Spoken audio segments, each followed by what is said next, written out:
نبی کریم صلی اللہ علیہ وآلہ وسلم ان کے یہاں تشریف لائے۔ آپ کچھ گھبرائے ہوئے تھے، پھر آپ نے فرمایا اللہ کے سوا اور کوئی معبود نہیں۔ ملک عرب میں اس برائی کی وجہ سے بربادی آ جائے گی جس کے دن قریب آنے کو ہیں۔ آج یاجوج ماجوج نے دیوار میں اتنا سوراخ کر دیا ہے۔ پھر حضرت صلی اللہ علیہ وآلہ وسلم نے انگوٹھے اور اس کے قریب کی انگلی سے حلقہ بنا کر بتلایا۔ ام المومنین زینب بن حجیش رضی اللہ تعالیٰ عنہا نے بیان کیا ہے کہ میں نے سوال کیا، یا رسول اللہ، کیا ہم اس کے باوجود ہلاک کر دیے جائیں گے کہ ہم میں نیک لوگ بھی موجود ہوں گے؟ آپ صلی اللہ علیہ وآلہ وسلم نے فرمایا کہ جب فسق و فجور بڑھ جائے گا تو یقیناً بربادی ہوگی۔ رسول اللہ نے فرمایا اللہ پاک نے یاجوج ماجوج کی دیوار سے اتنا کھول دیا ہے۔ پھر آپ نے اپنی انگلیوں سے 90 کا عدد بنا کر بتایا۔ نبی کریم صلی اللہ علیہ وآلہ وسلم نے فرمایا کہ اللہ تعالیٰ قیامت کے دن فرمائے گا، اے آدم۔ آدم علیہ السلام عرض کریں گے، میں اطاعت کے لیے حاضر ہوں، مستعد ہوں، ساری بھلائیاں صرف تیرے ہی ہاتھ میں ہیں۔ اللہ تعالیٰ فرمائے گا جہنم میں جانے والوں کو لوگوں میں سے الگ نکال لو۔ حضرت آدم علیہ السلام عرض کریں گے، اے اللہ، جہنمیوں کی تعداد کتنی ہے؟ اللہ تعالیٰ فرمائے گا کہ ہر 1000 میں سے 999۔ اس وقت کی ہولناک اور وحشت سے بچے بوڑھے ہو جائیں گے اور ہر حاملہ عورت اپنا حمل گرا دے گی۔ اس وقت تم خوف و دہشت سے لوگوں کو مدہوشی کے عالم میں دیکھو گے، حالانکہ وہ بے ہوش نہ ہوں گے، لیکن اللہ کا عذاب بڑا ہی سخت ہوگا۔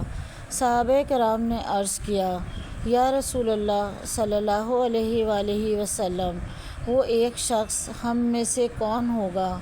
حضور اکرم صلی اللہ علیہ وآلہ وسلم نے فرمایا کہ تمہیں بشارت ہو، وہ ایک آدمی تم میں سے ہوگا اور 1000 دوزخی یاجوج ماجوج کی قوم سے ہوں گے۔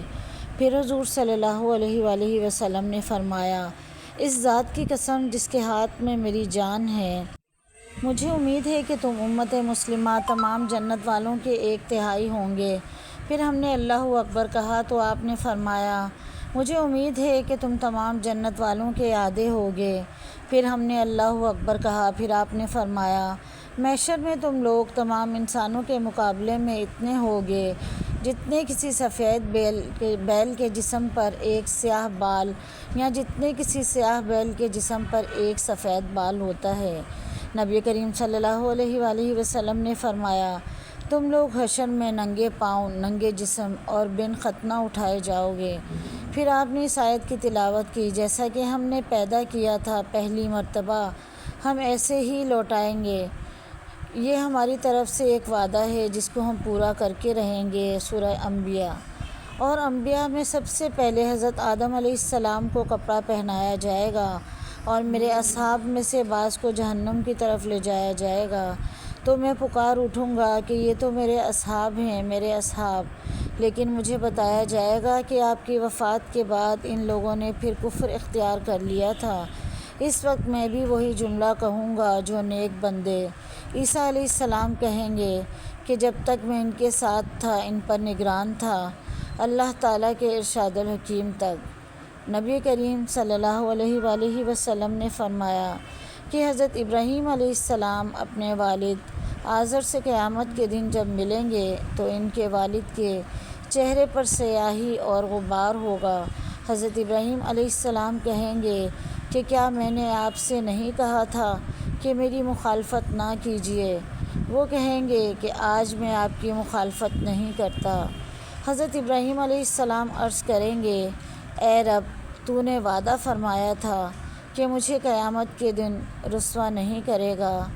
آج اس رسوائی سے بڑھ کر اور کون سی رسوائی ہوگی کہ میرے والد تیری رحمت سے سب سے زیادہ دور رہیں۔ اللہ تعالیٰ فرمائے گا، میں نے جنت کافروں پر حرام قرار دی ہے۔ پھر کہا جائے گا کہ اے ابراہیم، تمہارے قدموں کے نیچے کیا چیز ہے؟ وہ دیکھیں گے تو ایک ذبح کیا ہوا جانور خون میں لتھڑا ہوا وہاں پڑا ہوگا، اور پھر اس کے پاؤں پکڑ کر اسے جہنم میں ڈال دیا جائے گا۔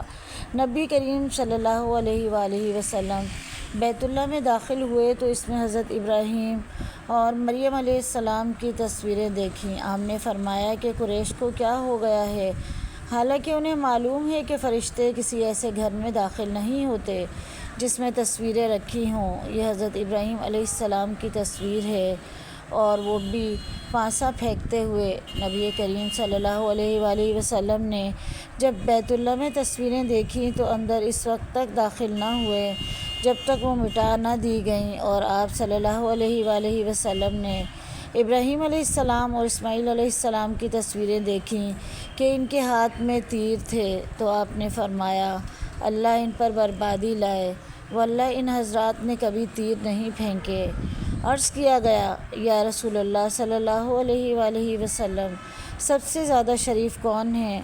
حضور صلی اللہ علیہ وآلہ وسلم نے فرمایا کہ جو سب سے زیادہ پرہیزگار ہو۔ صحابہ نے عرض کیا کہ ہم حضور صلی اللہ علیہ وآلہ وسلم سے اس کے متعلق نہیں پوچھتے۔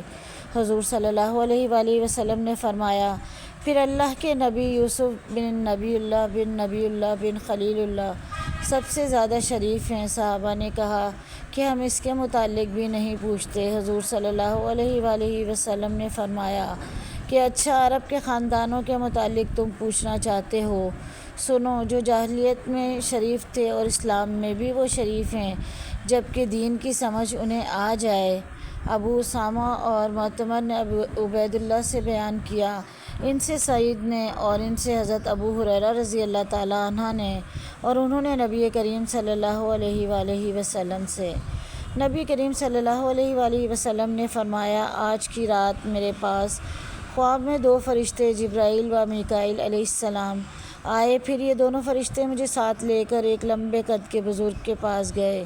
وہ اتنے لمبے تھے کہ ان کا سر میں نہیں دیکھ پاتا تھا، اور یہ حضرت ابراہیم علیہ السلام تھے۔